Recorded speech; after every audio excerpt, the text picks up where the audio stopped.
Hello everyone, I'm ZoePancakes bringing you another Old School RuneScape weekly recap. Last week we saw the addition of the quest Sleeping Giants and the smithing minigame it introduced, Giants Foundry. This week brings some improvements to Giants Foundry as well as some important surveys. So get your metals heated and your molds ready and let's dive into it. The release of Giants Foundry went smooth as a blade. Players have been enjoying getting into the minigame and just taking the edge off. The team only had to make one hotfix on launch day to resolve a bug that prevented players from withdrawing their runite bars from the Blast Furnace's bar dispenser. You can now withdraw as many runite bars as your smithy little heart desires. Shortly after, a hotfix was deployed to fix a bug that caused players to lose quality when clicking on the drop hammer at a specific time. Rest easy, tick-perfect smithers. The confirmation dialogue has been removed from Kovac when he's asked for a commission. This should make back-to-back commissions feel a bit smoother. It should also make Kovac a lot lonelier, so thanks for that. Giants Foundry introduced the Colossal Blade, a new two-handed sword with a passive effect that increases the wielder's max hit against larger enemies. The weight of the Colossal Blade has also been changed to 30 kilograms to match the barrel chest anchor, and it has been given some appropriately hefty sounds.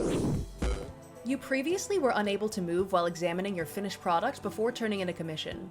There's been a slight change to the celebration animation so that you can rejoice about your gains freely along. The list in the mold jig will now display your best molds first, and you will now face the mold jig when using it. The issue with the scroll position reset has been fixed, so you will no longer see any dead space while making molds.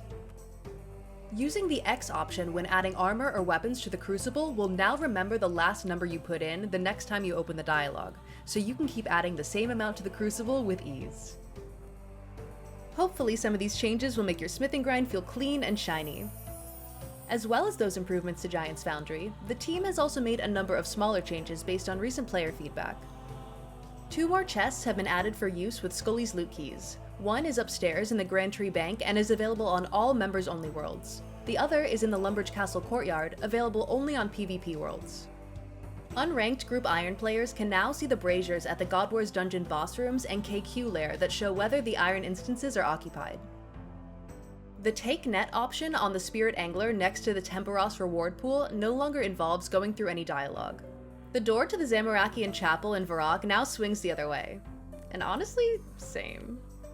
The price change rate at Baba Yaga's magic shop now matches that of the Magic Guild store. It has been decreased from 1% per item to 0.1% per item. Clicking out of the message you get when completing the agility pyramid will no longer stop you from completing the associated desert diary task. The strange meat message has been removed when making breadcrumbs in Recipe for Disaster. You will no longer be given reminders about typing in group iron or clan chats when hopping worlds. The Shazian soldiers on the front line fighting lizardmen have had their attack options removed. And that wraps up the changes from this week, but that's not all. If you've been craving the thrill of a PvP battle, you'll be delighted to know that Amir will be opening up the gates of his arena soon. The PvP arena will open up for a public beta this month, and you can expect full access in July. If you're curious about what you can get out of the PvP arena, look no further. The poll results are in. The PvP arena will offer Imbue Scrolls, Blighted Wave Sacks, and Blighted Surge Sacks as rewards. If you are keeping up with the other proposed rewards and were itching to get your hands on them, you're still in luck. You'll be able to find the following items in Arena Equipment chests, along with 400 other pieces of equipment for your inventory and worn slots. Mayoma's headgear, Korif's headgear, Saika's headgear, Superior Calamity Armor, Elite Calamity Armor, and Fighter's wrist wraps. The Emir has ordered that this equipment is exclusively for use within the PvP arena. And if you're curious about what this gear does, you can check out Jellyfish's recap from 2 weeks ago for an in-depth explanation. The PvP arena has helped bring the team closer to the PvP community than ever before. They know there is so much more to be done to improve the state of PvP, and this is only the first step. So, what's next? Well, you've probably heard that the next PvP project is a total rework of the Wilderness bosses. But the team wants to know what PvP updates you'd most like to see follow that. If you want your voice heard regarding PvP updates, click the link in the description for a short survey and let the team know what you would like to see prioritized.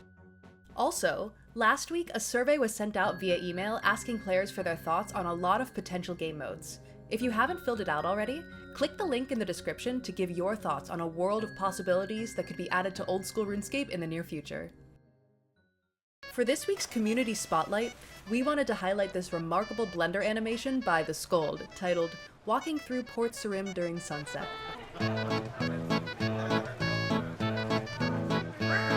If you're somewhat of an artist yourself, there is currently a Giants weapon design competition running until June 20th. 4 finalists will be chosen by the Old School team. The winner will receive 12 months of membership, and the other 3 finalists will receive 3 months of membership each. If you're interested, you can learn more by checking out the forum post linked in the description. That's about all from me this week. Again, I'm ZoePancakes. If you'd like to watch me live, you can do so by clicking on the link in the description. Next week's recap will be brought to you again by the lovely Soup, so stay tuned. Have a wonderful day, and I'll see you next time.